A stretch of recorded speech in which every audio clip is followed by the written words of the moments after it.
Shayilan Nuerdanbieke versus Sean Soriano. Let me say the name one more time. Shayilan Nuerdanbieke. I don't know if I'm saying that correctly, but this one is in the featherweight division, 19-9, and then a 14-7. Or sorry, 19-7, and then a 14-7.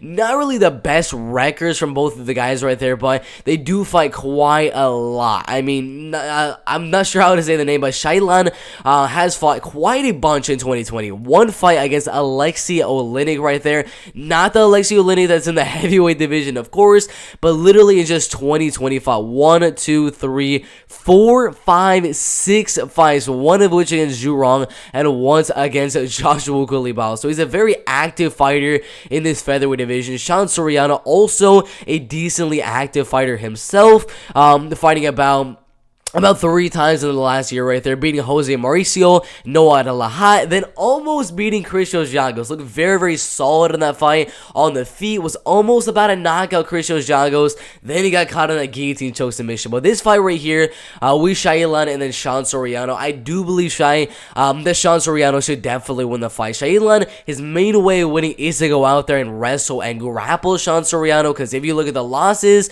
rear naked, Darce choke submission loss, rear naked, ground and pound Darce choke, and then another rear naked. All of those losses are on the ground by a submission or by a ground and pound TKO. So if Shayilan is going to win the fight, it's going to have to be in the grappling, wrestling, and ground and pound type of facet of the game.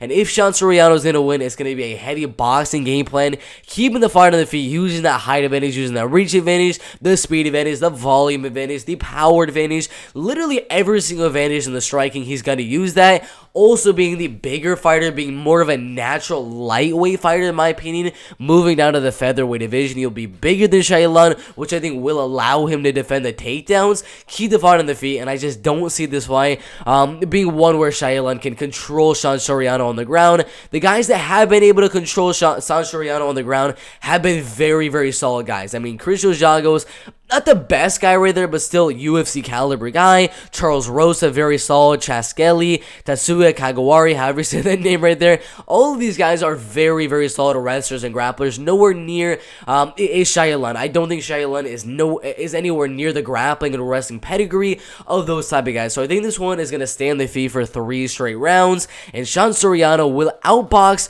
and outkickbox for 3 straight rounds and win every single one of them. 30-27 decision win for Sean Soriano right there. The betting odds are very, very interesting, having Sean Soriano as a -250, -275, and at some points a -235. That's kind of around where I would think it should be, because Shayilan is going to be smaller, does not have anywhere near the better striking, so should be a pretty easy win in my opinion for Sean Soriano right there. Decision win, 30-27 for Sean Soriano. Really good fight in the featherweight division.